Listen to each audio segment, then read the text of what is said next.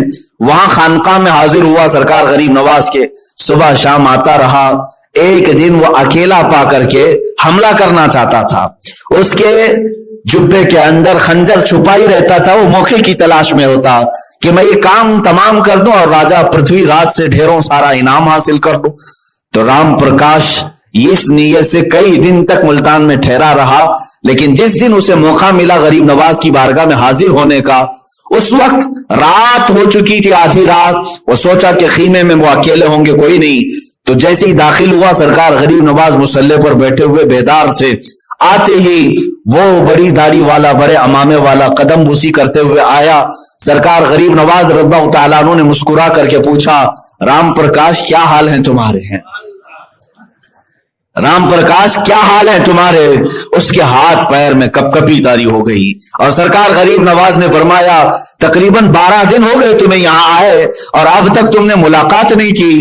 اور اس کے بعد جملوں پر جملے سرکار غریب نواز کے جب پڑھتے رہے, آخر میں آپ نے فرمایا, اچھا چلو کپ کپی چھوڑ دو, جس کام کے لیے آئے وہ کام تو پورا کر دو. جس کام کی غرض سے تم آئے تھے وہ کام تو پورا کر دو. جبے سے اس نے اپنا خنجر نکالا اور قدموں پر رکھا اور کہا, میں نے بڑی زندگی جادو کہانت جوتشوں کے ساتھ گزاری, مگر یہ جمال غریب نواز کا آج تک میں نے کبھی نہیں دیکھا, جس کا دل بھی حسین ہو اور چہرہ بھی حسین ہو. سرکار غریب نواز رضی اللہ تعالیٰ عنہ کی قدموں پر گر کر وہ اسلام میں داخل ہوا. اس کے بعد آپ نے نام ضیاء الرحمان رکھا. ضیاء الرحمان, اور وہی شخص ہے جو اجمیر معلیٰ تک لانے میں سرکار غریب نواز کا ہم سفر اور ساتھی رہا. یہ میرے مولا کی حکمتیں ہیں, ہر دشمن کے منہ کو موڑتا ہے اور اپنے دین کی خدمت پہ لگاتا ہے. اسی لیے اقبال نے کہا تھا, حرم کو مل گئے پاسباں صنم خانے سے. کبھی رب تبارک و تعالیٰ اپنے حرم پاک کی حفاظت ان لوگوں سے کرتا ہے جو حرم کو ڈھانے کی کوشش کرتے ہیں. سرکار غریب نواز رضی اللہ تعالیٰ عنہ کا وہ ایسا سیکورٹی گارڈ, باڈی گارڈ بن کر کے پورے سفر میں رہا کہ آپ پر جان نچھاور کرتا تھا جو جاسوسی کے لیے آیا.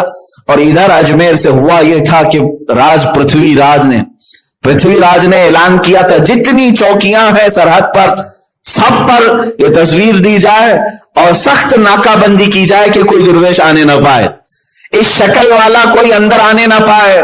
تو سب جگہ چوکیاں لگائی گئی تھی. سرکار غریب نواز رضی اللہ تعالیٰ عنہ جب لاہور سے نکل کر تشریف لا رہے تھے, وہ پنجاب کا راستہ تھا, امرتسر کا, بھٹنڈا, پٹیالہ, یہ راستے سے ہوتے ہوئے آپ سرکار غریب نواز ہندوستان تشریف لا رہے تھے. تو ضیاء الرحمان نے پہلے ہی بتایا کہ سرکار ہمارے داخلے کا کوئی راستہ پرتھوی راج نے چھوڑا نہیں, ہر جگہ سخت چوکیاں ہیں, کوئی بھی راستہ اندر داخل ہونے کا نہیں ہے. سرکار غریب نواز رضی اللہ تعالیٰ عنہ نے فرمایا, اے ضیاء الرحمان, اب تو کفرستان میں نہیں, اب تو اسلام میں ہے. عقیدہ یہ رکھ, راستے بادشاہ نہیں بناتے, اللہ رب العزت بناتا ہے. وَمَن يَتَّقِ اللَّهَ يَجْعَلْ لَهُ مَخْرَجًا. آپ نے آیت کریمہ پڑھی اور فرمایا, تجھے معلوم ہے قرآن میں اللہ فرماتا ہے جو اللہ کا ہو گیا, اللہ سے ڈرا, اللہ اس کے لیے ایسی جگہ سے راستہ کھولتا ہے جہاں اس کا گمان بھی نہیں ہوتا. اس آیت کریمہ کو پڑھ کر کے آپ نے کنکریاں اچھالی اور کہا, چلو بتاؤ ہمیں کون سی چوکی بند ہے اور کون سا ناکہ بند ہے. سرکار غریب نواز کے ساتھ اس وقت چند فقیروں کی جماعت تھی, آپ ان کے ساتھ تشریف لے آئے. جس چوکی سے گزرتے تھے ضیاء الرحمان کہتا ہے میں کانپتا تھا, لوگ یہاں پر قتل کے در پہ تھے, لیکن حضور سرکار غریب نواز وہاں سے گزرتے جا رہے ہیں, نہ ایک فوجی دیکھتا ہے, نہ ایک سپاہی پوچھتا ہے, کوئی قریب آتا نہیں ہے. سرکار غریب نواز ان چوکیوں کے درمیان سے ہی اندر ہندوستان تشریف لائے. اس نے پوچھا ضیاء الرحمان نے, یہ شکل بھی وہ آپ کی پڑھ چکے, دیکھ چکے, اس کے باوجود آپ کو روکتے کیوں نہیں ہیں؟ سرکار غریب نواز نے فرمایا, دیکھتا غریب نواز کے جمال کو وہ ہے جسے اللہ دکھانا چاہے. اللہ جسے دکھانا چاہے وہ معین الدین کو دیکھے, اور اللہ جس کی آنکھوں کو بند کر دے اسے کوئی معین الدین نظر نہیں آتا. ہندوستان تشریف لائے. مجھے یہ باتیں کرنے میں اس لیے مزہ آتا ہے میرے عزیزوں, لوگ ہزار رکاوٹیں ڈالیں, اسلام کسی ایسے درخت کا نام نہیں ہے جو مرجھا جائے. یہ وہ عظیم طاقتور درخت ہے جو مضبوط زمین کے سینے کو پھاڑ کر کے بھی اوپر نکل آتا ہے, یا اس قوت والے